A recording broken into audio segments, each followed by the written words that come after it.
he joined the army, and after that he went to architect school. No a po vojenské službě studoval ve Vídni. And very quickly became a noted architect. A velice rychle se stal známým architektem. With very recognizable talent. A jasným talentem. Yeah. And then he has made many buildings. He has designed many buildings in this region and in Prague as well. Tady projektoval mnoho budov, tady v kraji, ale i v Praze. Yeah, as well as his glassware.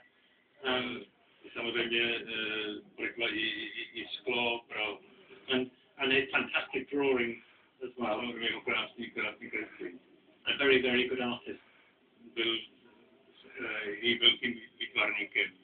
And then when at the beginning of the war, he then was not able to practice anymore. Na začátku války samozřejmě nesměl praktikovat. And made a living just doing drawings and painting. Žil nemohl kreslením, kreslil mnoho budov v Praze, teda historických. And eventually he was deported to Terezín. Nakonec byl deportován do Terezína. And then, as you know, to Auschwitz. A pak do Osvěcimi. Chvíli po odhalení pamětní desky přišel na řadu křest knihy nazvané Po stopách Rudolfa Welse, v níž autor Michal Rund popsal život a dílo tohoto známého architekta, který byl žákem a spolupracovníkem slavného Adolfa Losse.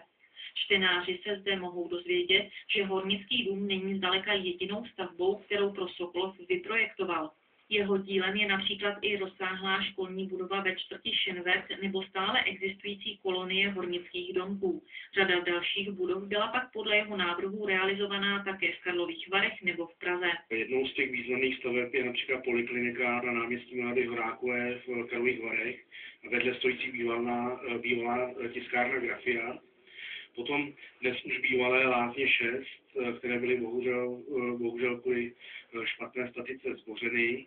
A potom bývalá okresní hygienická stanice, nebo původně to byl domov důchodců pro židovskou obec a dnešní synagoga ve Sručové ulici.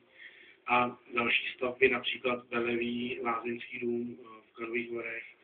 A potom jsou to samozřejmě bytové domy v Praze, kde stojí 4 bytové domy a jedná se o luxusní představitele elektrického domu, pražského elektrického domu. Křest knihy i odhalení pamětní desky proběhly u příležitosti